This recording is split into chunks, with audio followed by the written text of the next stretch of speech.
আসসালামু আলাইকুম। আজকে আপনাদের দেখাবো দেশি হাঁস ভুনা। নারকেল দিয়ে দিলাম একটা কড়াই চুলায়, দিলাম তেলটা গরম হলে দিয়ে দেবো পেঁয়াজ কুচি। পেঁয়াজটা নেড়ে চেড়ে ভেজে নিব।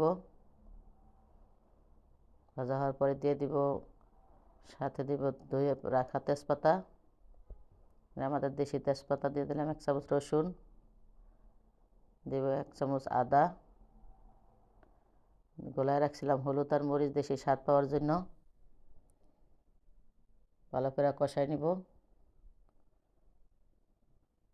ভালো করে কষাইতে তারপর লবণ দিব। কালকে রাত্রে ফ্রিজের থেকে মুরগি মনে করে নামায় রাখছি, সকালে রান্না করতে যাই দেখি হাঁস। এখন কি করব, নারকেল নাই বাসায়, তারপর আবার মার্কেট থেকে আবার একটা নারকেল আনলাম, দিলাম আর একটু রসুন, ভালো করে কষাই নিলাম, কারণ নারকেল ছাড়া তো হাঁস খাওয়া যায় না। সবাই ঘুমায় রয়েছে।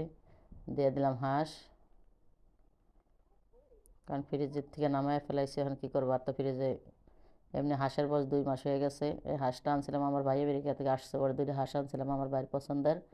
একটা খাইয়া গেছে গরমের জন্য, একটা খাইতে পারেনি, মনে নাই। ভালো করে আনাইরা সেরে মশলার মধ্যে তো ঢেকে রাখবো।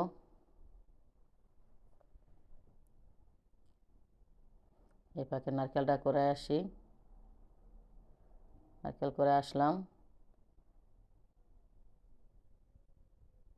দিয়ে দিলাম একটু ধনিয়ার গুঁড়া আর একটু দারচিনি এলাচের গুঁড়া, কারণ আমি আবার দারচিনি এলাচি গুঁড়া খাই।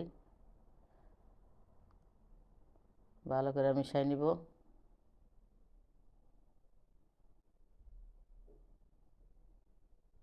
মিশিয়ে আবার একটু ঢেকে দিব। ফাঁকে আমার কষান্না হয়ে গেছে। দিয়ে দিব একটু নারকেল করা, কারণ আমি আবার বেটে দিই না, মাঝে মাঝে বাইটেও দিই, কারণ এখন সময় নাই। আমার মাংস হয়ে গেছে, 5 মিনিট পর আসছি। দিয়ে দিলাম জিরার গুঁড়া, 1.5 চামচ জিরার গুঁড়া, আর একটু সাথে আরেকটু দিলাম গরম মশলা গুঁড়া। আমার রান্না প্রায় হয়ে গেছে। লবণটা দেখছি সব ঠিক আছে।